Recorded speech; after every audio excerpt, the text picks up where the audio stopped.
Pedestrians. Oh, do you know what's Customer going to be service. this week? It's not agricultural. People who step out in the road in front of you. That's why Pedestrians is on here. Oh, they had Yeah. to say that. Usually staring at their phone. Well, yeah. The amount of people I've nearly run over this week. Do you think we can teach Lucinda to bark like a dog? So it's like home from home. What did Zoe say to Lucinda this morning? Can you say sheep? And she just went, bah! Really, We're back. So what's been upsetting you this week, James? Well, we better say why we're not in the workshop. What, because of the, I don't know, 100-mile-an-hour gusts outside? Yeah, because I came down and was like, can't hear anything. So there was no way it was going to work there. So we've relocated to our kitchen temporarily.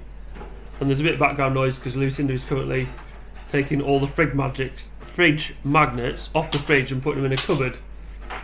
And now she's emptying them out of the cupboard onto the Doing floor. a hell of a job, though. Yeah, keeping her occupied. So yeah. Should be keeping you right before long. Oh yeah. Like the other two. Organisation and... yeah. So yeah. So LAMMA fallout. That was last week.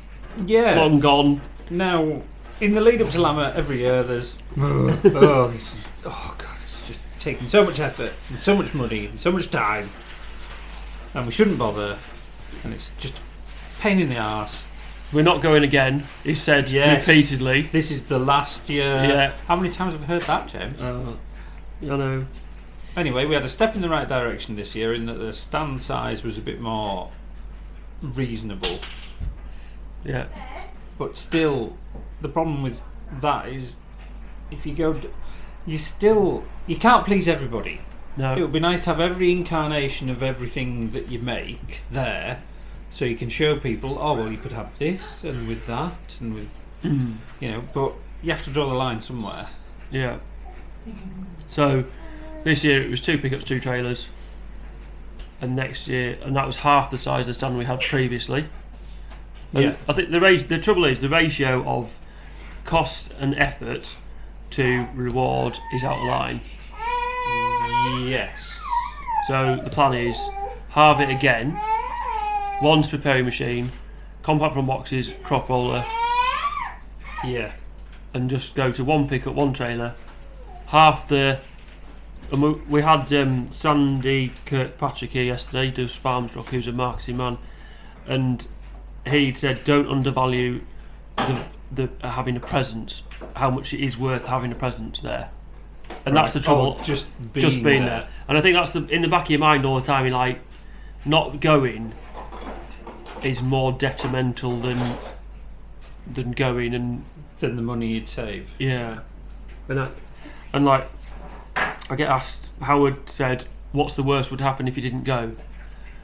And yeah, That's a good question. it's a good question, and Yeah. it's valid, and it goes through my mind repeatedly, especially on the run up to LAMMA. More so than ever, it's like, why are we doing this? But What's then the worst that would happen? yeah. But then you get your 2 days there. You get to. But one of the things that happened this year that I really enjoyed was speaking to existing customers. There was at least 6 on the first day. But it meant because they're all over the country. You get to speak to them. You get to have a cup of tea with them, give them a cake, have a good chat with them, Yeah. and then potentially there's business that comes out of that. Do you know, I think that's worth a lot. Because from the other side, I've never really experienced it. But from the other side, it looks quite attractive that, oh, there's a company that we deal with that's going to be at this show. I'll definitely have a swing by just to say hello, and there will definitely be hospitality. Yeah.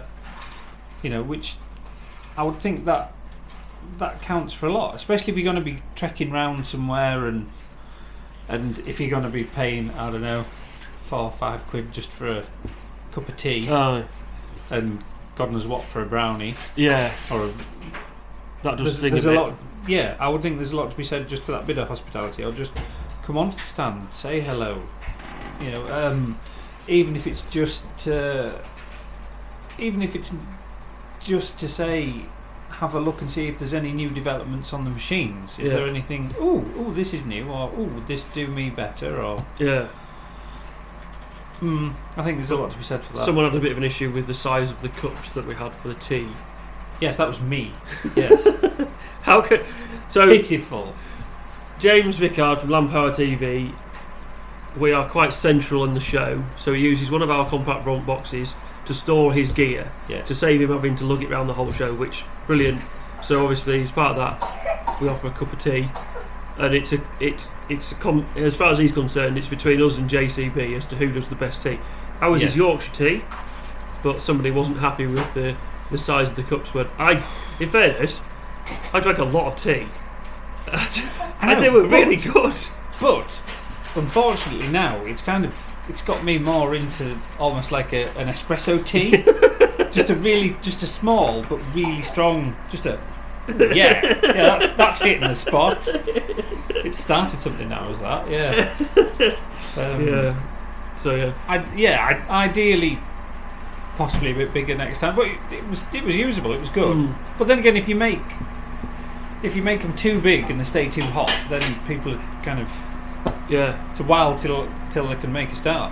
Let's be honest, right? There's a middle ground, isn't there? It's like offer someone a cup of tea, but we can't really talk to them for too long because someone else is probably going to come on. Yes. So if we give them like a massive brew mug, I'm not. Feel obliged to stay and drink it. I remember having that conversation about the cup still having too big on the I'm not saying fill a Stanley cup for them. There you go. But admittedly, though, we didn't run out of water. No. So that is a fair point. Actually, we didn't use as much water as we probably normally would. No, but still, I think But they need to be slightly bigger, but not too big. Is what we're saying. Exactly. we'll get there eventually, but yeah. So the plan is to halve the size of the stand again.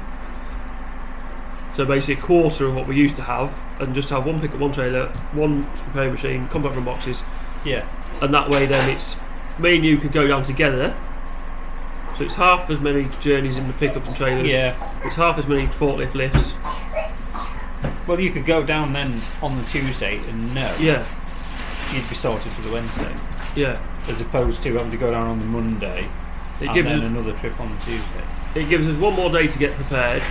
It's one less night away for me because I go down on the Monday, you come down on the Tuesday. Yeah. And I think we'll just back to basics, back to that, and then probably build from that. Yeah. I would say though, as you bring we had 3 open sides, didn't we? Yeah. Now there's a bit of maths to be done here. Simply put, that you could go right to the edge of that. Yeah. And the walkway then essentially kind of became part of your plot. Somebody could walk and look around that machine. Now, if those machines were hidden in the back of the old plot, you have to allow room for all people to walk around and observe them, which you were having to pay for. Whereas with the new setup, with those machines right on the very edge of the walkway, people were able to walk around and observe, but you weren't having to pay for that privilege. Yeah, you're only allowing space on the stand for 2 sides, not 3 or 4. Exactly. Yeah. Yeah. Yeah. So that outer perimeter is worth a lot more.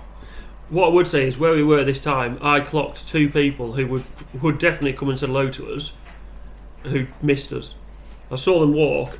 In fairness, we were like, you've got the halls like that shape, well, long way, sorry, and we were sort of between 2 runs. Yeah. So we were that way between 2 runs. If you were that way, parallel to a run, then I think you'd get spotted more, because there was 2 people. One was 2 aisles over. Yeah. That missed it, that we didn't see. I saw him, but he didn't see me. And like every year, they'd come and said and had a brew with us, and it's a friend, so they would stop anyway if they saw us. Right. And again, the same was. He was actually the same run as us on one side, and again he's a friend, and he sort of walked down and missed us because we were on the. Well, anyway, you can overthink it. I see what you mean. Yeah. But yeah, like you say, we saw plenty of people. You can overthink it, sort of thing. But if you were looking for where we were last time, it was LAMMA themselves had filled the space with Yeah. their own merchandise stall. Yeah. Now, how cool you want to look walking around with LAMMA written on your hat or on your hoodie, or I don't know what it's a weird brand. I don't understand I don't understand that. Now, if they had gone a bit more long-sighted and got a lot of the people that were displaying there, if they'd got them to put some of their names on as well, it would then, I think, appeal more to. Yeah. You know, if you had a top that was just plastered in, like a lot of the big names, Yeah. then I would argue that people would. Oh yeah, that's Because LAMMA, where you can see, you know, you'd have a lot of, say, Fergie, Agco, New Holland, all the rest of them slapped around everywhere. Yeah. I think that would look better. It's an interesting one, isn't it? I'd love to know how much they sold.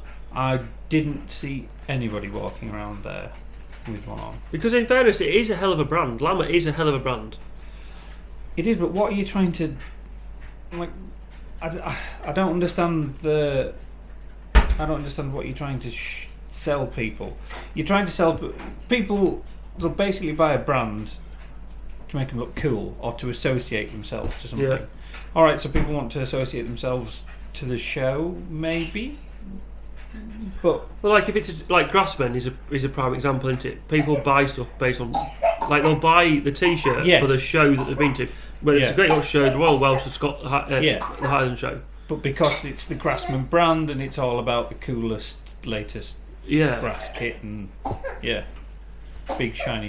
So maybe if LAMMA went down the road of LAMMA 25, as if I don't know, it's an interesting one. Well, maybe, but as soon as you put a date on something Yeah. or a particular, but you It's got a you lifespan, date hasn't it. Yeah, you Yeah. date it instantly.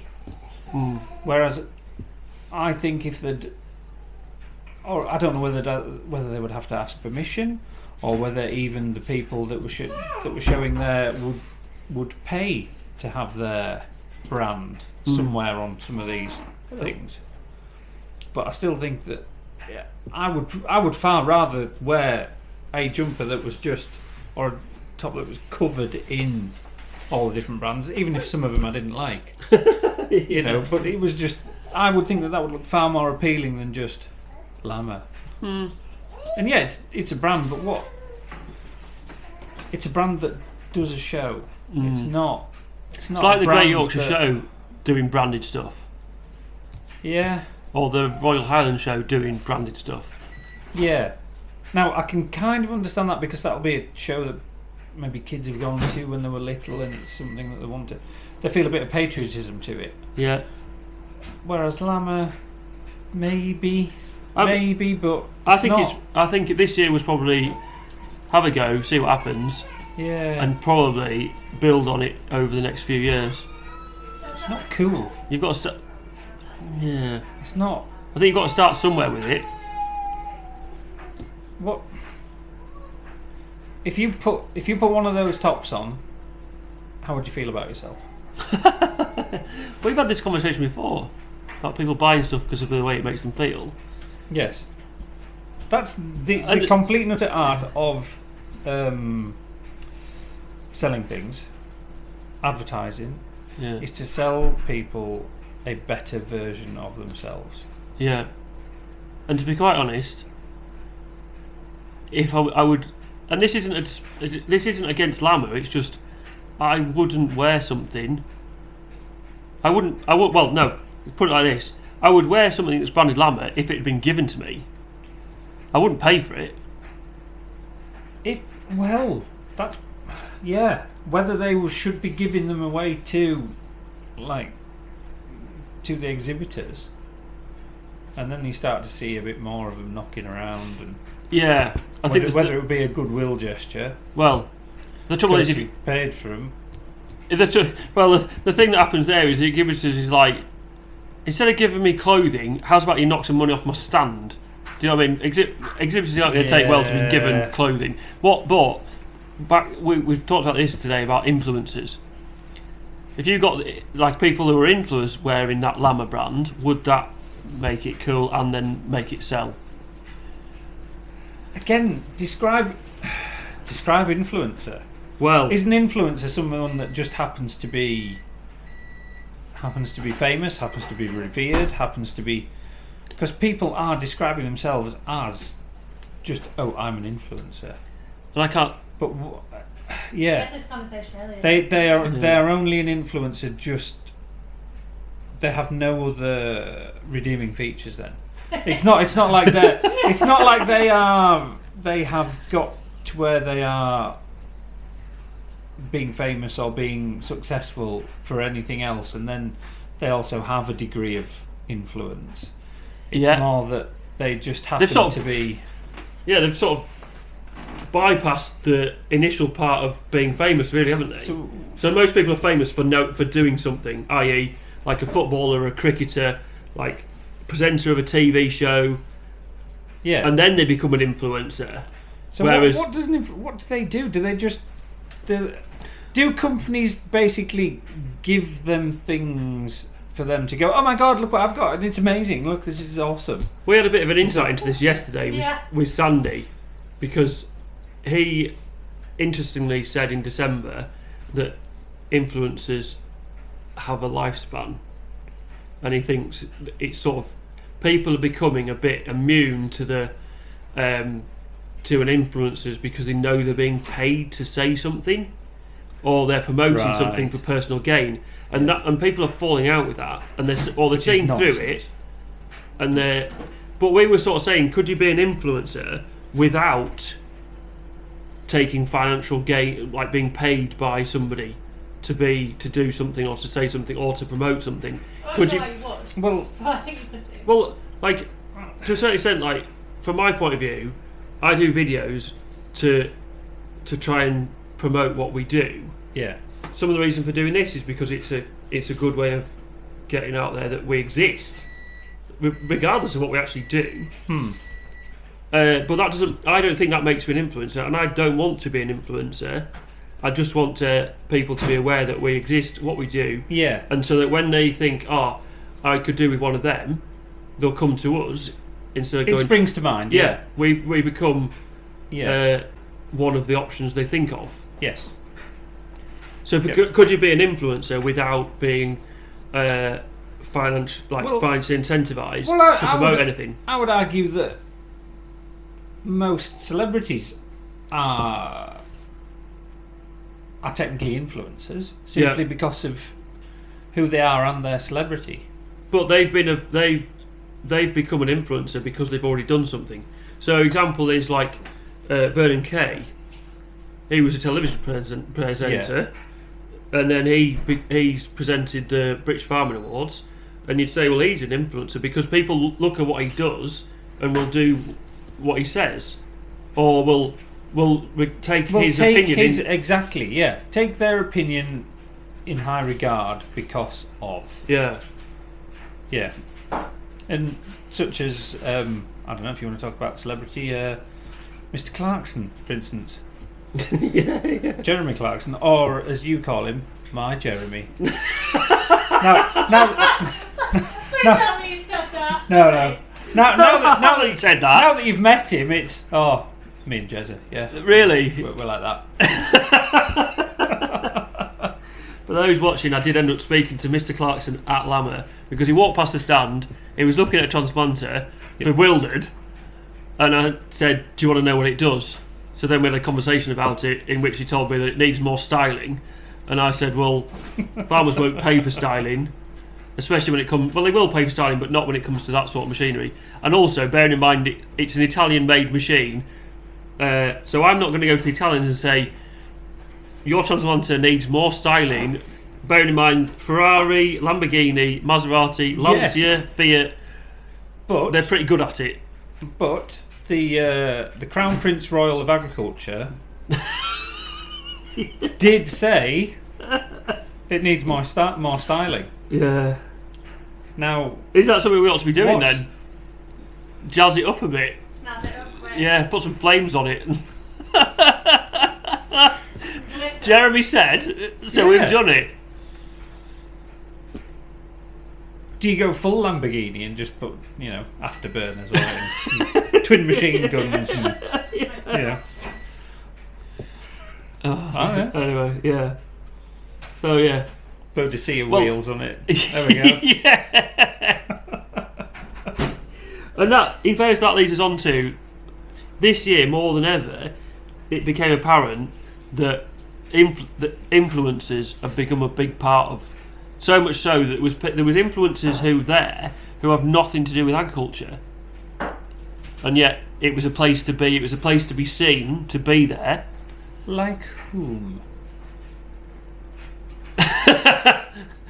What? Like whom were there? Yeah, just as an example, just so I know. Who was there that's not like that truck guy who said that? There was people who drive lorries Yeah. who were there who I only saw afterwards that they were on Facebook that they were there. I thought, there's no real reason for you to be there because you've nothing to do with agriculture, but they were obviously there because they wanted to be seen to be there. Ladies, Nigel. I would argue that there's a bit of crossover there with the transport industry. Because Tenuous. Because, well, 3/4 of the stuff that was there had landed on a wagon. Well, it had, but And there's the sort of stuff they're moving isn't. I think there's a bit of crossover there. Right. Yeah, if you're interested in wagons, a tractor's not a massive leap of, no, not a million miles away. agri stuff and trucking. It's But similar. you and Mike came up with a game, didn't you? Which was quite entertaining. yeah, but we can't say about that because we have an idea for that. Well, yeah. I think we should put it into. I think we should do it. Right. We had a marketing idea while we were at the show. Yes. Yeah. So we can't. Next year, Hugely brilliant, and it kept us also entertained. depending on who you include in it, you could pee off a lot of influence as well if you really wanted to. What, the ones you didn't include? Maybe. Yeah. Well, anyway. Which, if that then becomes a thing, you could go to the influencers. Look, we're gonna do this again, but would you like to be on the list? What's in it for me? Play them at their own game. Yeah. How famous are you? Yeah. Come on, because we don't think you're that famous. No. But if you want to be famous, what can you do for us? If 2 out of 3 of us have to Google who you are, you're not famous. Well, that was kind of the rules, wasn't it? If we didn't, I think if one of us didn't know, it was gone. Yeah. Yeah. So anyway. Well, how did we get to? We were talking about influencers. Yeah, it's people that give themselves just that title. Oh, I'm an influencer. Then, sorry, no time for you. But people, like I say, celebrities have a hell of a lot of influence just through who they are. Yeah, so there's a bit of a difference between someone who's a celebrity and then becomes an influencer. Well, I think you can say become an influencer. You keep saying become. They already are because of the celebrity. I don't think that a celebrity would ever make that transition and say, I'm not a celebrity, I'm an influencer. Yeah, they're just a celebrity. I think an influencer would love to be a celebrity. Nigel wants to be an influencer according to Lindsay. Oh, no, not really. No. I can barely convince myself what to do. Let alone tell the rest of the world. Yeah, well, anyway. No, thank you. So, yeah. Well, it's just, you'd be selling your soul for... No, I wouldn't mind like doing an honest review of something, yes, and just saying the goddamn truth, and that's the end of it. And if you don't like it, jog on. I don't know if you've seen, but on YouTube there's Project Farm, right, American fella, and does some really quite interesting tests on products. Right. But he will buy all the products himself, regardless. Yeah. He will buy all the products and damn near trash them all as well in his testing. So it's not like he's going to buy a couple of grand's worth of welders or or power tools or whatever he's testing, and then keep them all, because he damn near tests them to destruction on a lot of things. Yeah. So by the time he's finished, like fancy ratchets. That's something. Fancy ratchets. going from, I don't know, we'll say $10 up to like your Snap-on Max up at $200, whatever, Yeah. and just testing them till they give. Yeah. But it's all he's paid for it. Yeah. He has no outside influence whatsoever. He has no one is leaning on him to be favourable to one thing nor another. Yeah. It's just, I've bought it, I'm testing it. Yeah. Whereas there'll be other channels out there doing possibly similar, but he's very good at it and perhaps a bit more scientific than some. Yeah. But yeah, there's and because he's buying it and not influenced, he's more trustworthy. Yeah. And this is somewhat what we were talking about yesterday. Is that not that they're untrustworthy, just that when influencers are being paid to say something or to do something or to promote a specific product, that takes away a bit of your trust in what they're saying. Yes. Yeah. Then if you can be bought, why am I listening to you?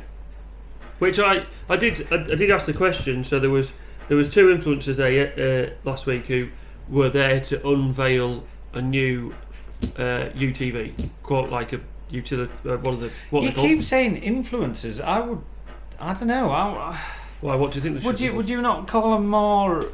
Well, I would call them minor celebrities, really. Yeah. Rather than just influencers, because they do so much more. Yeah. Yeah, that's a fair point. You know, we are talking about the same people here, are we? Charlotte Ashley and the Sheep Game. Yes. Yeah. Cammy Wilson. Yeah. Who we spoke to both of them, didn't we? Yeah. Charlotte Ashley on the night before because she's got a feed star. I'm sorry, Charlotte, but I didn't know who you were, to be honest. So, and then Cammy Wilson collared him on the way past and had a good chat with him. And in fairness, I hadn't had. Just from out of nowhere, he just sort of we just said hello, sort of thing, and he came over and we had a bit of a chat. But admittedly, he was on the bounce. He was in. He was in a hurry. Yeah. But I really enjoyed talking to him. To be fair, Yeah. I've no interest in sheep and what he does, but it was interesting talking to him. And to be honest with you, after that encounter, and also because I find his podcast really quite entertaining. Yeah, listen to that. Yeah. Showed a bit of solidarity and bought a hat. So you were influenced then? You spent money because you met him and he influenced you into buying a hat? More so, I was showing my appreciation. Yeah. And that was appreciation for the podcast, and after having met him, and I don't know whether he meant it or not, but he came across. He came across as a genuine. Yeah. He was a nice. In the fella. few minutes we spoke to him, I really enjoyed talking to him. Yeah. I thought he was really genuine. Yep. And I just thought, you're a sound lad who's grafting his absolute balls off. And Yep. yeah. And making a go of it. And he is, because of what he's done, because of the media that he's put out there, he's also getting paid for that as well. Yeah. Which is also then allowing him to do things that he possibly wouldn't ordinarily do, which, well done to you. It is a valid form of income. Yeah. It is, and you can't get away from it.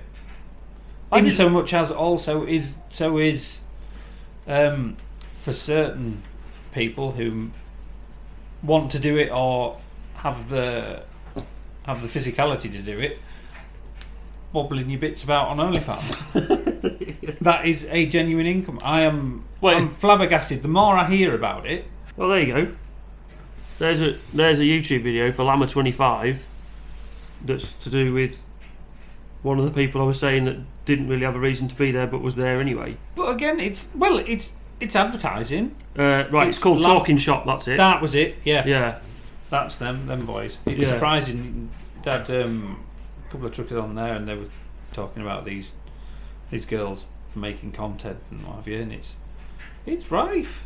And And well, in fairness, it it's obviously significant enough that the HMRC want a slice of the action. Yeah. Which means it's obviously, like you say, it is what do you say, genuine form of income or a valid form of income. Well, you can't argue with it from the sheer amount of money that it's bringing in for some people. Yeah. So, Yeah. it's, and they're making an income out of it, and they're happy with it, and crack on. Do you think some of it is jealousy? Some people are jealous that people are making an income out of doing that, and some people, like you've just said, it's a valid form of income, but actually some people see it as it isn't valid, and it isn't. Like in agriculture, a lot of people look at because of a lot of a lot of it's manual work. So unless you're breaking a sweat, it's not actual work, is it? Whereas in some respects, yeah. Like I know what you mean, yeah. Like standing on a show stand, we know this. It's more tiring than a lot of people realise, and I always say it's because it's tiring being nice to people for so long. But it's mentally tiring. You never get a break. Depending on at what point in time in the day you dispatch Mike to Subway, you might never see a sandwich till about maybe 4 o'clock, and then you might get 2 bites of it, and then you're back at it. Yeah. But just mentally tiring because you've just got to be on it the whole time because people turning up and trying to remember names also, or just being hospitable as well. Yeah. And it does take. If you're not feeling on top of the world, it does take a bit of effort. Aye, but equally, like people don't realise that. I think a lot of people don't realise that being mentally on it can be more tiring than being like physically working.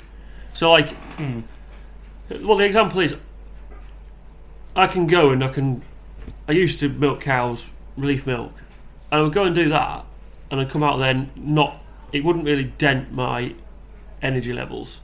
No. But if I spent the same amount of time talking to the patent attorney, which I've done quite regularly, after 2 hours of that, my brain is just mush because it's just taken all my clever and used it up for the day.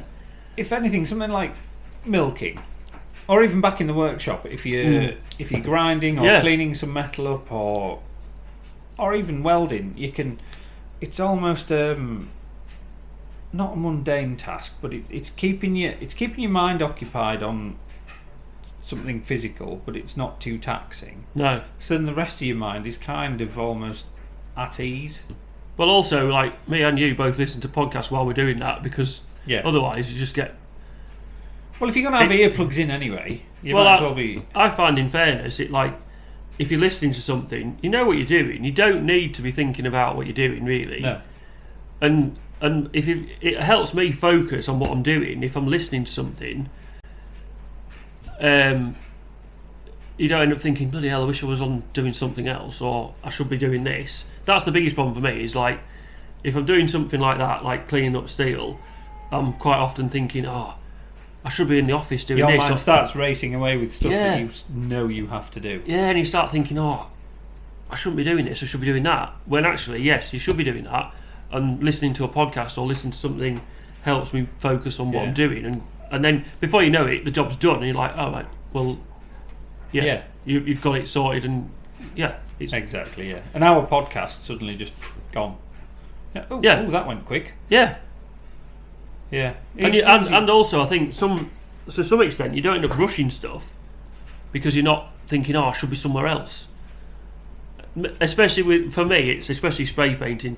I want to do as good a job as possible, and I can very quickly get annoyed with it if I don't do a good job. And generally, it's because I've been rushing to do it. Whereas if I'm listening to something, you're just like, you're not thinking I need to be somewhere else. You're taking your time and you do a good job. That's when you start to get runs and crap when you're trying to just rush it. It'll take a bit more of that. It's not just covered. Yeah. Drip, drip, drip. Yeah. Damn it. So but we're talking about influencers. There will be a certain brand of influencer out there that are just typically just, hey, look at the greatest thing, and look at this, yeah, I've got this, and it's amazing, it's awesome, which is just terrible. Do you think that's more an American thing? Possibly. No, there'll be British people at it as well. Yeah, there'll be all over the world. There'll be people at it. Yeah. Because people have made a career out of it. I don't know how, but they have, and they've managed to work the system, and that's fine. I'm not upset with them or anything, because that's just unfortunately the world we live in. I'm more upset at society that can become such a thing. But I would think, like you say, society may well be kicking back at it and just I'm tired of this nonsense. I think it's one of those things. It'll be a cycle. I think. Like the point is, 2008, I stood on a stand at LAMMA for Crone at Newark. The stand was outside. I basically froze my bollocks off for 2 days, walking up and down the front of that stand trying to keep warm. Yeah. And I just think back to those days, thinking there was none of this influencer stuff. There was none, and I'm not saying like LAMMA at the NEC is brilliant, because being outside in the freezing cold is not fun in January. No. I don't think anybody enjoyed that. Exhibitors didn't enjoy it. Certainly, visitors didn't like it at the NEC. So I'm not saying I'm not harking back to that. I'm just thinking there wasn't people wandering around saying, "Look at me, I'm an influencer. Come and look at this." No. And it's just interesting to remember how it used to be and how it's changed. And like I said, I think this year it's become more apparent than ever. Yeah. Last year it was a little bit. The year before less. And is it going to become even more next year, or have we reached the peak and it's going to sort of? Because I would argue that there's people at one side of things. Hello. The power's going. There's people at one side that'll be doing blogs. Yeah. And just, this is what's happening in my day to day. Yeah. Video blogging. Yeah. Yeah. And through doing that well, have gained a lot of notoriety, and then as sort of a side effect of that, have then got a degree of celebrity and a degree of influence. Yeah. But I don't think that they're out there being influencers. I think they're just, this is me, this is what we're doing, this is... Yeah. And then at the other end of the spectrum is the people that are out there just to show the latest thing that they've been that they're trying to endorse because they've been paid to. And these people could be endorsing anything from, I don't know, sports cars to fashion, cosmetics, whatever. Yeah. But I would argue that the majority of the people that, or certainly the ones that we've seen or think anything about, like for instance, what do you think about, let's say, about an influencer, and we're talking about the proper hardcore, they're just there to peddle crap. Would you be interested in meeting one? Would you be interested in talking to one? Not just to hear how they did it, but just as a person. Not really. Exactly. Whereas the other end of the spectrum, and I think you've shared a cab with him at one point in time, we've got Ollie Blogs. Yeah.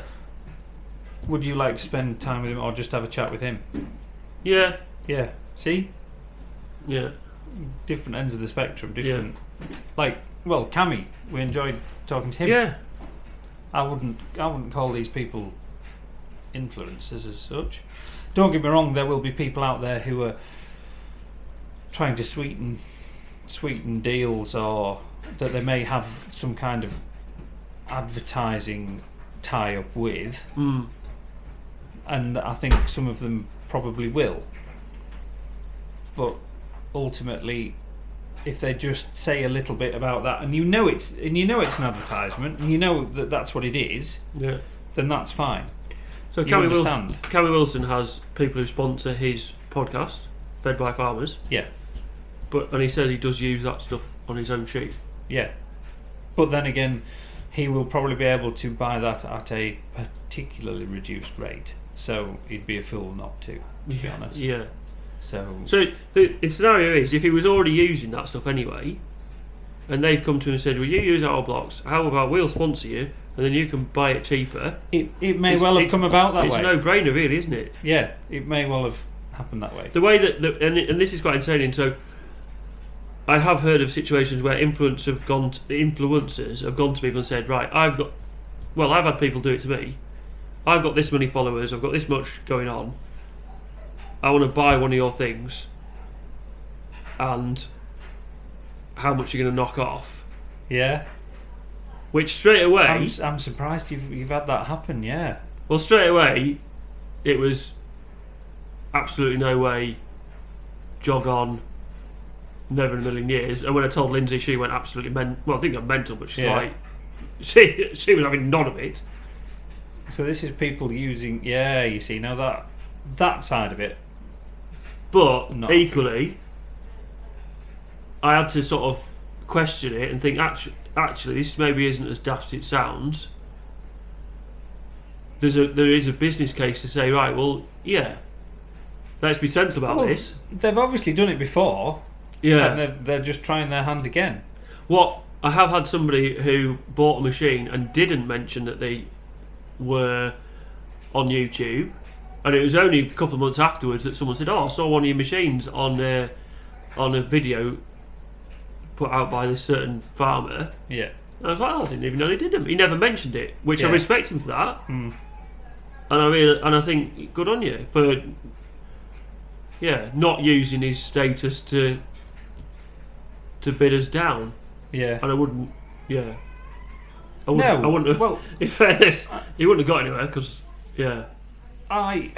in fairness, like from my point of view, you're almost saying that your machine's not as good as if you discount a machine based on the fact that someone's an influencer. What does it say about your machine? It basically says it's not as good as it should be. And now, like, true, the preparing machines are good machines. They do a good job. Mm. So I don't discount them.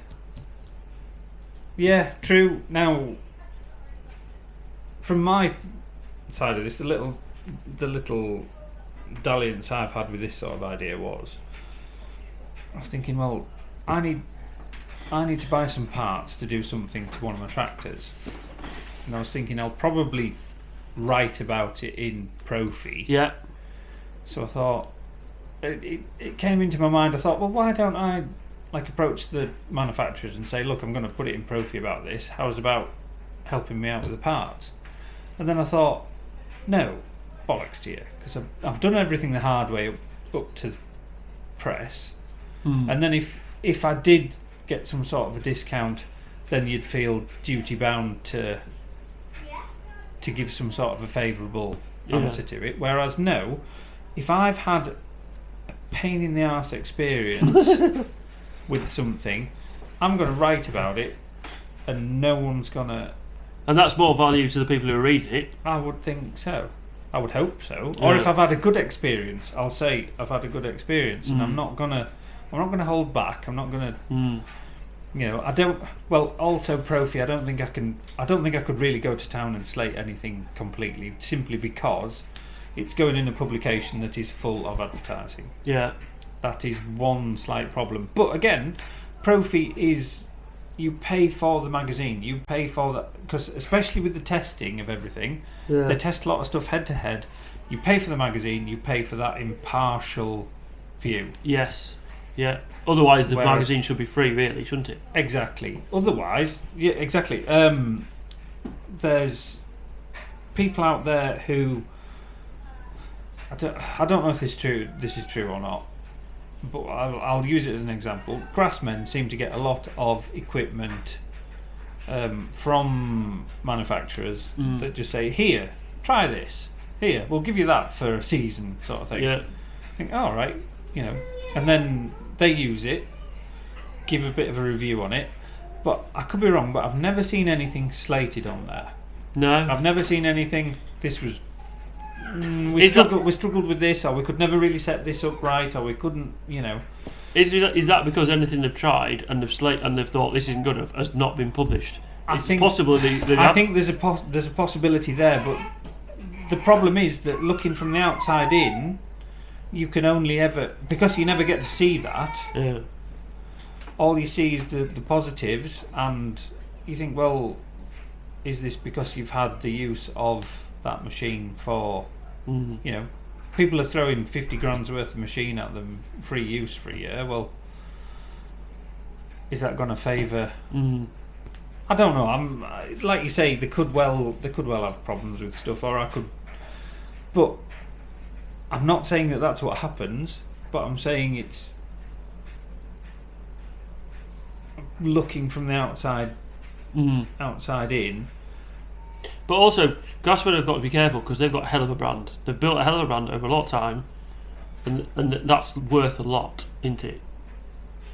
Yes. They've got to be careful how they go about. If they give a negative review of something, how it impacts on the Grassman brand.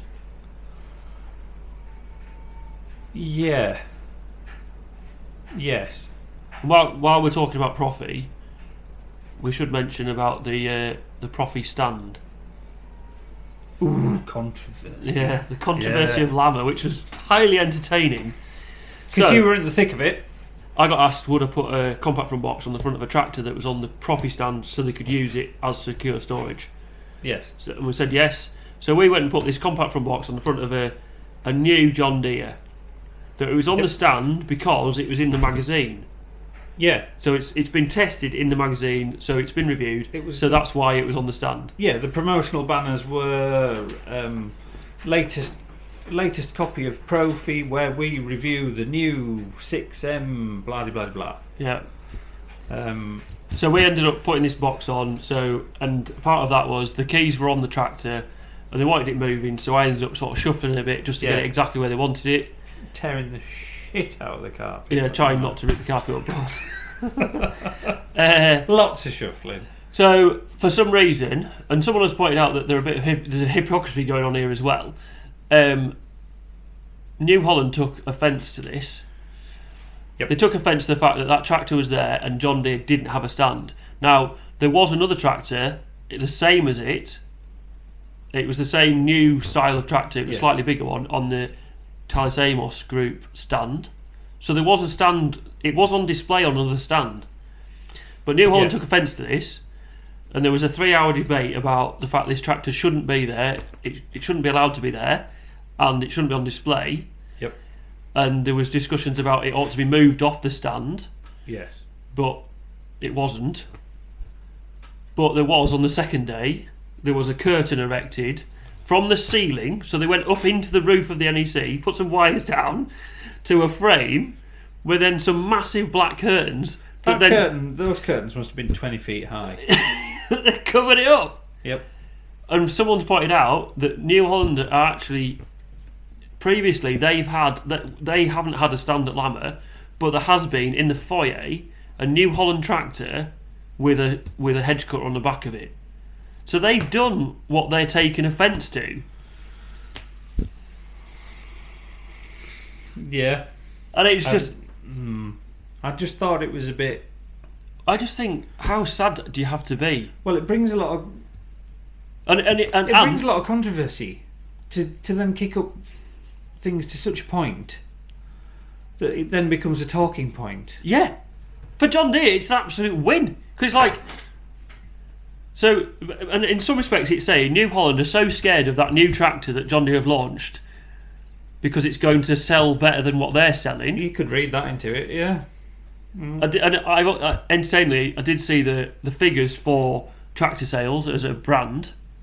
So, basically, John Deere in this country have 30% of the market. New Holland, Case and New Holland together have about 27, I think, percentage. But if you split them out, it's like 18%. New Holland is 18% of the market. And I just think, how sad do you have to be to kick up a fuss and make them cover it up?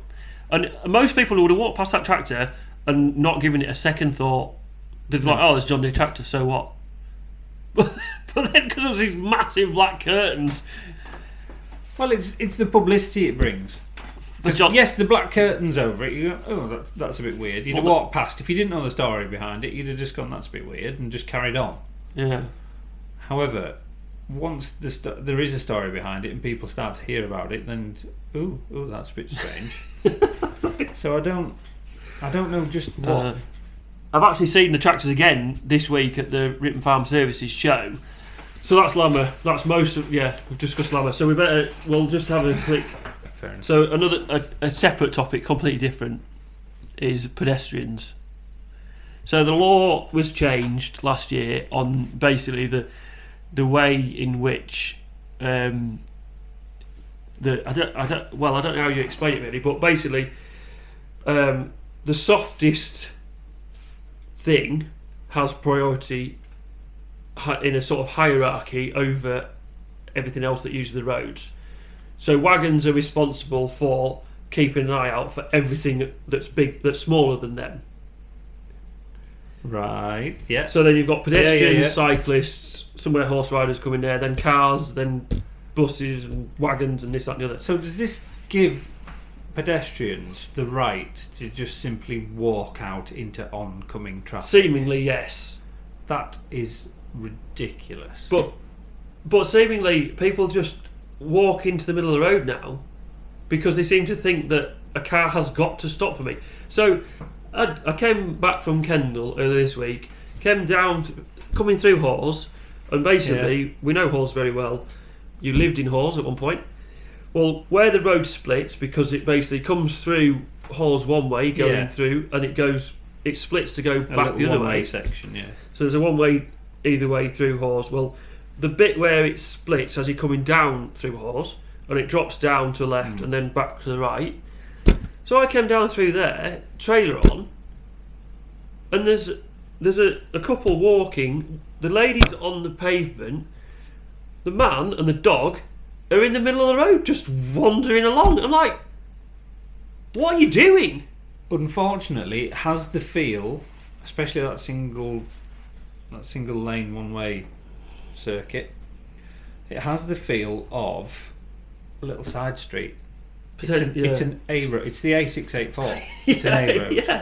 Yeah. But it has the feeling of a side street at that Potentially, point. yeah. So if you're just waltzing around and just not aware, but if you let's say for instance people with earbuds in, or just blankly staring at the phone, just wandering out into traffic. Yeah.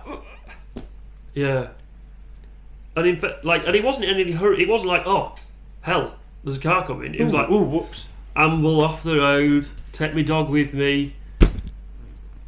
Now, it's at that point that I really wanted the loudest air horns I could fit to my pickup, as if to say, are you an absolute moron? Get off the road. But they had no. He was ambling. He was asking for problems. No hurry. Yeah. It wasn't like he was dashing across or anything. He was just.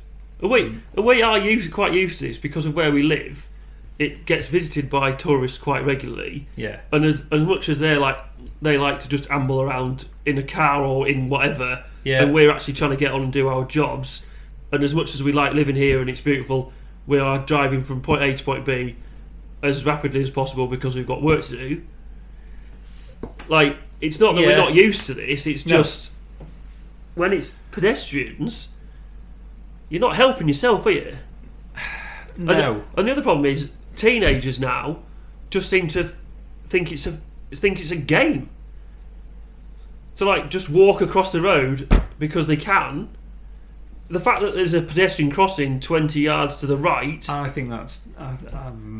There's nothing wrong with bringing drivers' awareness up for the presence of squishy bags of meat. Yeah. But you don't go looking for trouble. No. That's they're just asking for it, aren't they? That is completely nonsensical in my mind. But also, it's the repercussions for them relative to the repercussions for anybody driving a vehicle. And cyclists, I don't mind if people. I haven't got anything against cyclists because, in fairness, if they're out on the road and they're exercising, grand. You're going to be you're looking after yourself, potentially saving the NHS money by yeah. trying to sort you out Yep. because you haven't been healthy.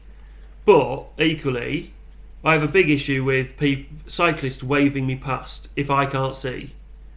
Because if they're like, oh, come on, you're following them, and you follow them till you can see you can past.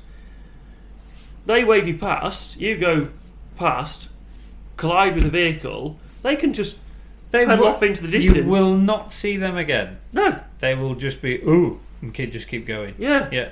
The repercussions that's if for me, they are aware of what they are caused. yeah. Yeah, you won't see them again. The repercussions for the driver of the vehicle that Huge. acted on Yeah. away from somebody they don't know. Yeah. And equally, as much as I'd like to fit air horns to my pickup, I'd also like to fit a PA system to my pickup to say, if someone did that, basically say, I don't know you, I don't trust you, I'll come past when I can see myself, thanks. Yeah. Yes. As much as you don't like the fact I'm behind you. Exactly, yes. You feel oppressed that I am sat behind you. Don't worry, I'm not sat there revving and I'm not sat on your back wheel. I'm sat back. Yeah, I'm not right up behind you being obnoxious. I've made peace with the idea that I'm sat behind you and I'm probably still going to be here before we crest the top of this twisty hill. Yeah. I'm not going round you. No. And worse still is if you're in a tractor with something heavy on the back. Yeah. You just can't do them. No. Because you're too heavy to have the power and speed to get past them on an uphill anywhere. Yeah. And then as soon as you start pointing downhill, they're gone. You point downhill, they're gone, and then next thing you know, you get to the next bit of a twisty uphill bit or whatever, and they're getting, and you're they're making getting more and more frustrated and waving you past. You think, no, I will be alongside you way round that corner. Yeah. Because they just don't know. They just think, oh, it's a tractor. Well, I've got 15 ton of bales on behind me. It's not happening. Yeah. But A to B, I'd be far faster than you over the whole course of things. But I'm sorry, but we're just going to have to sit here. You're going to have to grind this one out, or get off your bike and pull into that gateway. Yeah. Which will never happen. No. But and basically because when you're loaded, that tractor is to do what it's doing has to make a lot of noise. Oh yeah, you can't. It's like there's no quiet way of dragging 16 ton of bales up a hill. No. It would be nice to just quietly lug away and just sit back from you, but no, I'm going to have to wring this thing's neck. To do it. Yeah. And that is going to irritate you, but I can't do anything about it. Yeah, just be irritated. And equally, I'm not doing it to upset anybody, but... No. You think I'm being obnoxious by doing it, but it's just a fact of life that this is going to happen, and yeah, it's happening. If you flag me past, I can't get past you in time, you'll end up under the trailer, I'll end up in a load of trouble. Oh, exactly, yeah. You're going to not be very... I have been waved into traffic with a tractor and trailer before now. Yeah. Just following two cyclists. It was just coming up into Laban actually from Wensley. There's that last right-hander just before you hit that long straight, isn't it? Yeah, over the railway bridge. Yeah, and these two cyclists were just getting onto they looked up and seen the way ahead and waved me on. Thought, all right, I've got the drop on this manoeuvre. I can. So anyway, pulled it out like that. Just got around the bend. No car coming towards me. You. Yeah, there was a lot of words then. That's where air horns have a place. Where? Because you can't shout at them, but you could give them hell with them and say, maybe think before you do that next time. You moron. could, but I was that mad. Yeah. So and then I didn't have a chance to get around them again, and I was just sat behind them and just like chewing the whole way. It's a case of sharing the road, isn't it? Oh, absolutely, yeah. It's like horses on the road. We've talked about this, haven't we? We've talked about horses on the road. I'm not a fan of it, but I'm aware that I'm aware of how I have to be around them, and I will turn flashing lights off. I will. Before now, if I've seen something a bit skittish in the road towards me, rather than keep approaching it, I've pulled in. Yeah. I haven't turned the engine off because the engine is red hot at this point in time. Yeah. And the last thing I want to do is to turn it off and have the bearings in that red hot turbo start cooking what little oil is left in there. Yeah.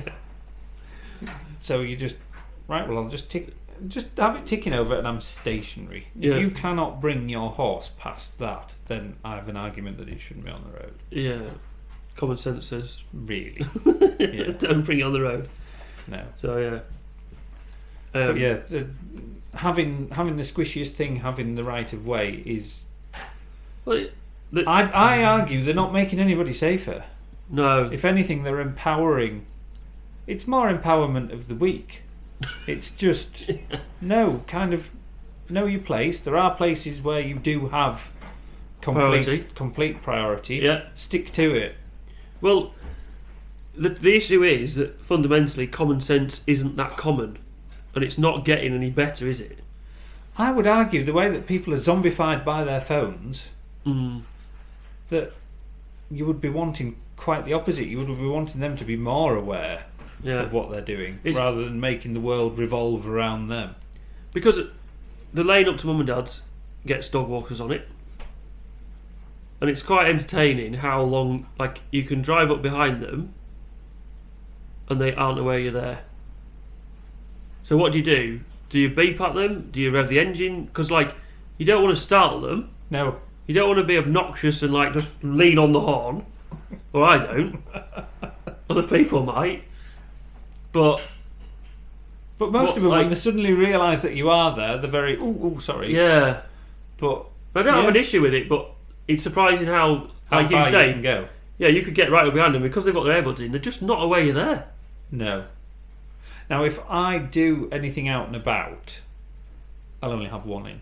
Or I've got like the earpiece thing that I'll often listen to stuff through, but it's just one, so I can still hear everything else that's going on. Yeah. And it's surprising how you can just pay attention to. Yeah. It's not as immersive, I'll admit. But it doesn't need, you don't want it to be really, do you, in that situation? But unless you're somewhere where you're trying to drown noise out, I would argue just put one in. Yeah. You know, like if I was out on a mountain bike or something, I'd just have one in. Yeah. Just for being able to hear stuff. Yeah. I don't think it's safe. No. And that's some of the fundamental problem, isn't it? You've got somebody who's got their earbuds in, not aware of what's going on. Car comes round a corner. Splat. Like, they weren't paying attention, but the car driver's going to be at fault all day long. Yeah. It's not right. They want to be like the Indians, where might is right. I have the biggest wagon, therefore get out of my way. Everybody else, everything that is smaller than me or squishier than me, had better get out of the way because I'm coming. Yeah. Well, and fundamentally, like, if you've got a wagon and you've got 44 ton, isn't stopping quick, is it? It's the thing that's going to take the longest to stop. This is the number of videos that you'll see online of people brake checking wagons. Honestly, they should be shot. That should be instant karma for that. Yeah. I think honestly, if the wagon has a video of it, I think that, and videos the whole thing, I think that they should be then duty bound allowed to push them clean into the central reservation. Don't brake, just keep going. They'll not do it again. They should all have bull bars on the front, and just anything that brake checks you, don't slack off. Give it all. Go on, stove them. Well, basically because it will put other people off doing the same thing, won't it? Oh yeah. And another thing that I saw was these quite orchestrated gangs doing the whole. I messed with the continuity, by the way. Why? Turn your cup round. So yes, we've had another battery go down because we've been talking too long. We've done a battery. So we probably ought to finish, really. Yeah. So yeah. Anyway. Before we started chastising, I think we were just getting opened up onto cyclists, and with my wife being an avid cyclist, and I don't mind it either. No. I just sometimes question, like, surely they are drivers as well, so they understand, but they should understand. They, in theory, should understand both sides of this story. I think they often do. Because to be honest with you, when I'm on the road on a bike, I feel vulnerable Yeah. to the point where if there's a car coming, or if I know I'm holding something up, I'll pull into a gateway Yeah. and just let me go in. Yeah. And don't get me wrong, there's arsehole drivers out there. Yeah. The number of times that Absolutely. the few times that we've been out and about, especially as a family, and you'll ride sort of almost protecting the child in front of you, so you'll just be slightly off their quarter. Yeah. But even then, it's surprising the number of cars that'll brush past you, and you know, I've been clipped by wing mirrors before now. And you just think, gee, how close were you? Yeah. You know, if I'd had a chance, there's been one or two that I would have had a stern word with. Yeah. Just because either, and I don't know what's caused it, whether they just suddenly saw you at the last minute, or just weren't that aware, or They're not aware how wide the vehicle is they're driving. Oh, well, this is it. I don't know, but there's as with any demographic, there's knobheads in every category. Yeah. So I just don't think you can get around it. No. So yeah. Right, we'll call it a day. Thanks very much for watching. Yes. And yeah, This has let us know. This has been James and Nigel reporting from James's dinner table. Yeah, because it was too windy to do it in the workshop. Yeah. Oh, I've got to get home now. There'll be trees blown down and all sorts. Yeah. Didn't bring my chainsaw with me. Yeah. Could have taken mine with you. Could have got a bit of firewood. Drag it over you. Oh. Yeah. Right. Anyway, thanks very much. Thank you. Ta-ra. Bye bye.